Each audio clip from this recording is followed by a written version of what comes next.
Tadi di situ di got itu nggak ada. Jadi Dwi lagi makanin pasir gini cuy di tempat tadi yang mamanya udah kayak bingung. Kok udah rame, ada mamaku, ada bapakku, ada Anton, ada Agus.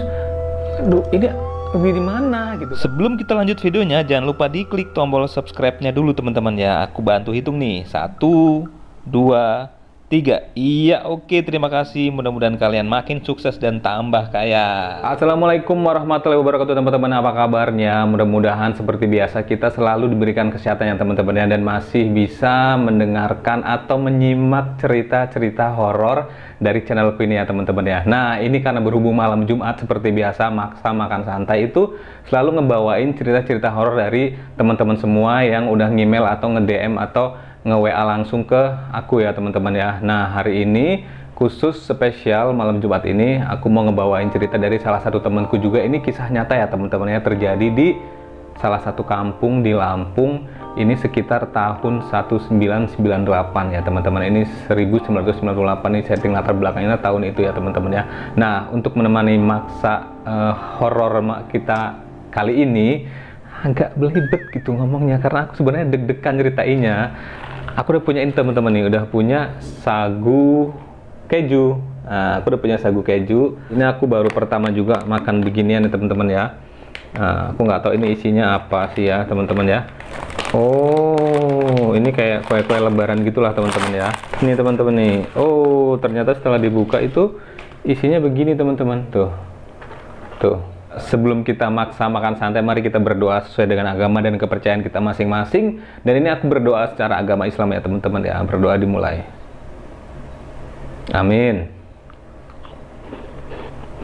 Lumayan enak.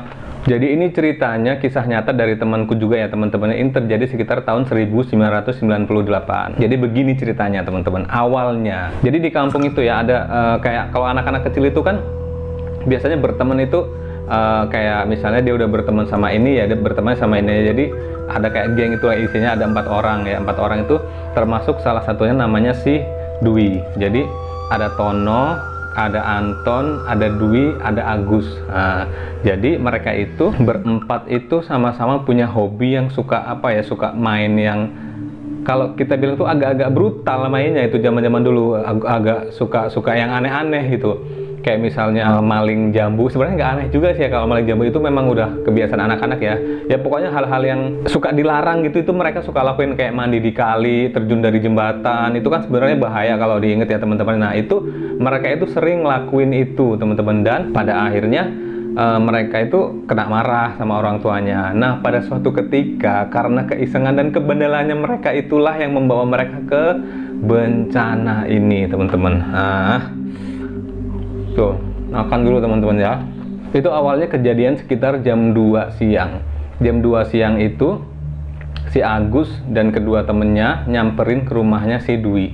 Nah, dia manggil, Wi, si Dwi itu lagi benerin itu teman-teman, lagi bikin layangan, lagi nyerut bambu bikin layangan. Nah, terus diajaklah si Dwi itu mancing teman-teman. Jam 2 siang bolong diajak mancing.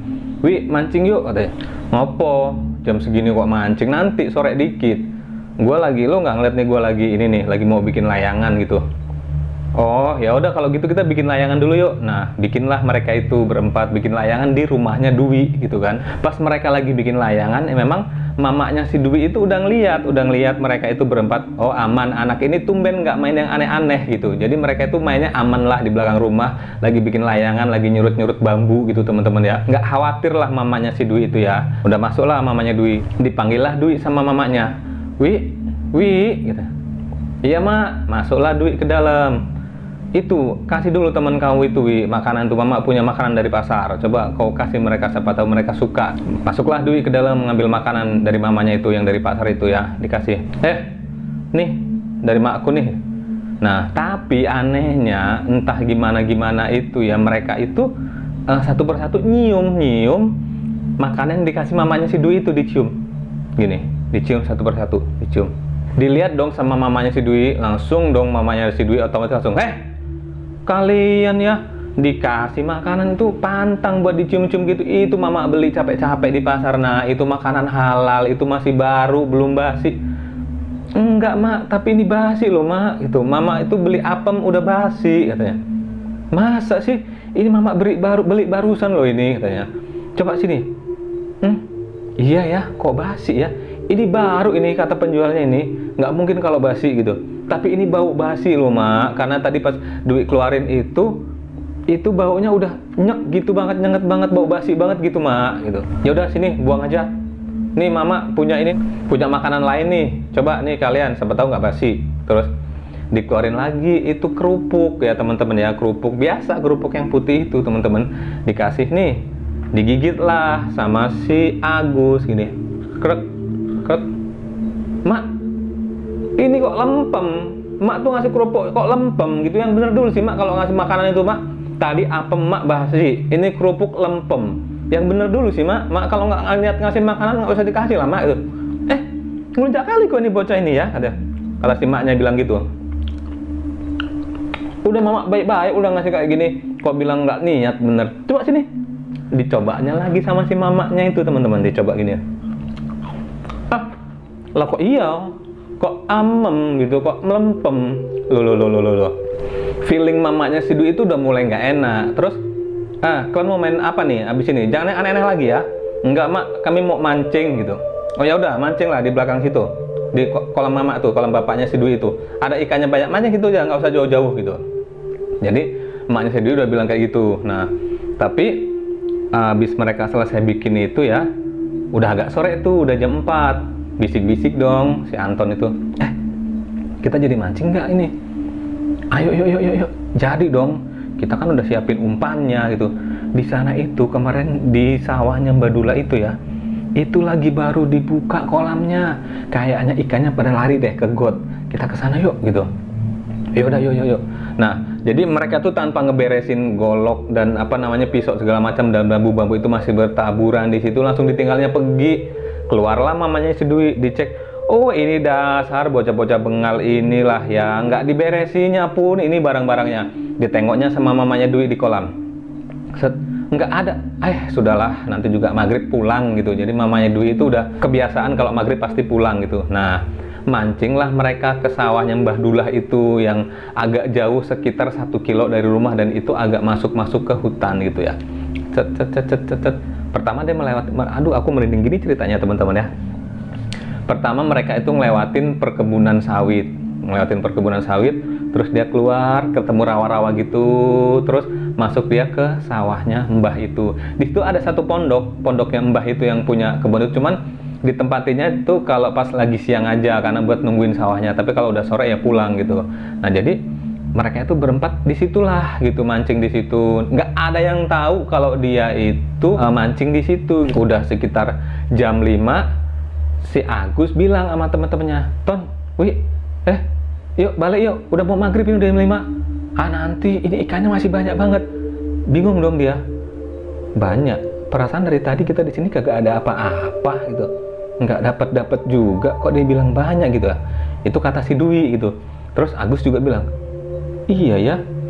Yaudah Wi, kita pulang dulu ya, nanti jangan lama lo nyusul ya gitu. Yaudah, aku lagi mau nangkapin ini. Jadi si Dwi itu asik di got, teman-teman, di got di bawah pohon bambu.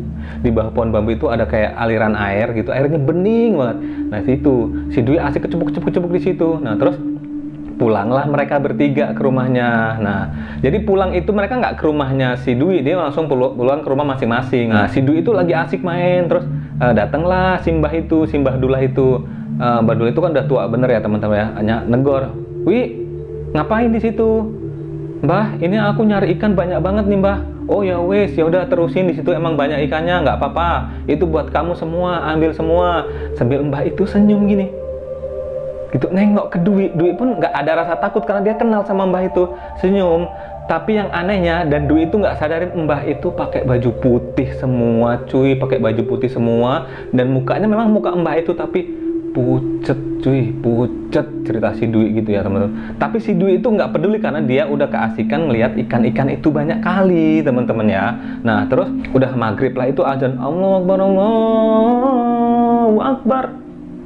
Mulai panik lah mamanya si Dwi, mulai panik. Kok anakku ini nggak pulang? Udah maghrib, ayam aja pulang, kok anakku nggak pulang gitu kan? Nah dia mulailah nyari ke rumahnya si Agus. Tok, Gus, Dwi mana?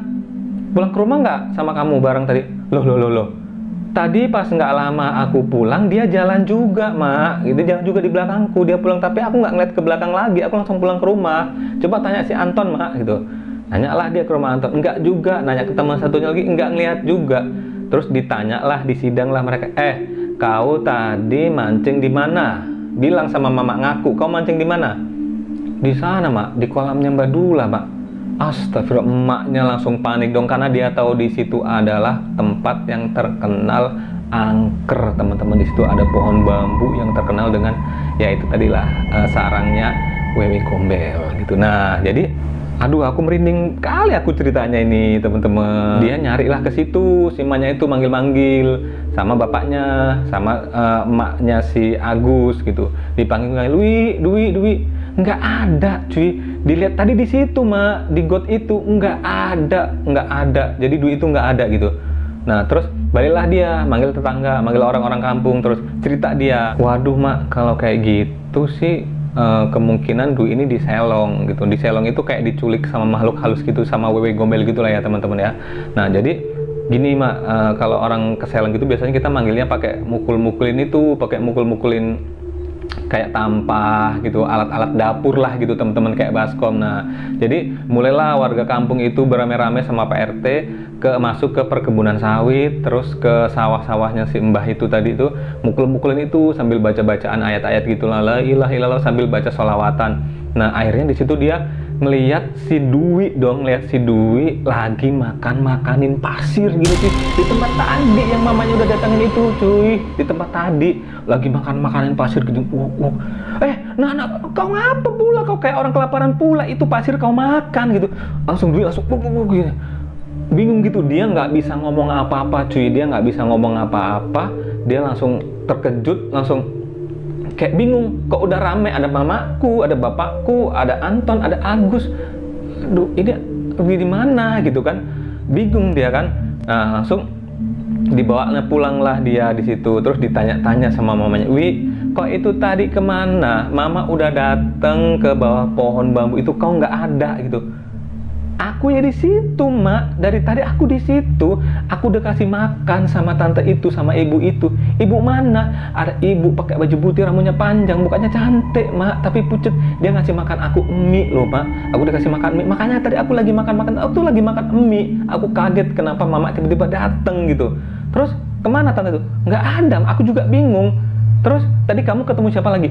Aku ketemu Mbak Dula, Mak. Aku ketemu Mbak Dula tadi pas mau maghrib di situ, dia negor aku, katanya, ya udah ambil aja ikannya buat kamu semua. Makanya aku ambil ikan-ikan itu, Mak, katanya.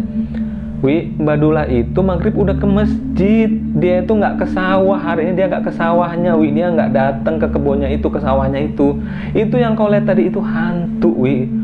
Masa sih, Mak? Keesokan harinya Dwi itu udah kayak demam gitu, kayak meriang panas gitu ya, teman-teman, kayak meriang panas. Terus dia itu kayak ya biasa, kayak mimpi didatengin sama perempuan tua, tapi kali ini dia datang dengan muka yang menyeramkan. Tiba-tiba dia datang ke depan mukanya si Dwi. Wah, gitu.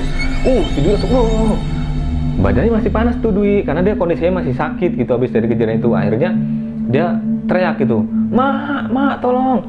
Nah, dia cerita sama emaknya, kau ngeliat apa, Nak? Kok dari kemarin nggak sembuh-sembuh panas kau ini gitu. Mak, ada nenek itu, Mak, ada nenek yang, ada perempuan yang ngasih aku mie itu, Mak. Dia itu nggak ngomong, cuma dia melototin aku. Apa aku disuruh mulangin mie ayamnya itu ya, Mak, ya gitu.